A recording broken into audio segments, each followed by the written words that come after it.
অনেক প্রতীক্ষার পর আগামী 2027 খ্রিস্টবর্ষে দক্ষিণ কোরিয়ায় যে বিশ্ব যুব সম্মেলন অনুষ্ঠিত হতে যাচ্ছে, সেখানে যে ক্রুশটি ব্যবহৃত হবে সেই ক্রুশটি আমাদের তেজগাঁও ধর্মপল্লীতে এসে পৌঁছেছে।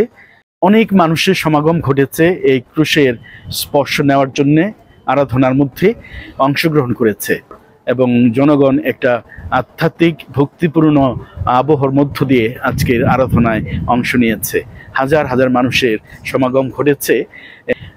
সবার জন্য উন্মুক্ত এই ক্রুশ। আপনারা ক্রুশের প্রতি ভক্তি প্রদর্শন করতে পারবেন।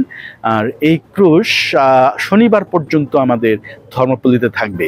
শনিবার বিকেলের বিশেষ অনুষ্ঠান রয়েছে। এই ক্রুশ নিয়ে আমরা শোভাযাত্রা করব।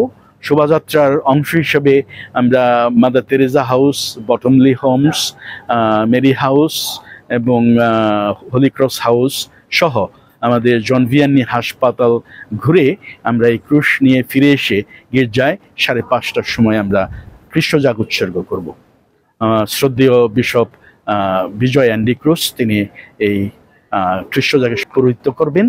আর আমরা আশা করছি এই ক্রুশের মধ্য দিয়ে আমাদের যে প্রায়শ্চিত্তকালীন যে আত্মশুদ্ধি, জীবন পরিবর্তনের যে ডাক, সেটার মধ্যে একটা নতুন মাত্রা যুক্ত হলো এই ক্রুশ আনার মধ্য দিয়ে। এই ক্রুশের উপস্থিতিতে আমরা খুবই ভাগ্যবান তেজগাঁও ধর্মপল্লীবাসী। এবং দেখা গেছে যে শুধু তেজগাঁও নয়, ভাওয়াল, 18 গ্রাম এবং বিভিন্ন অঞ্চল থেকে এই জায়গায় অসংখ্য মানুষের ভিড়।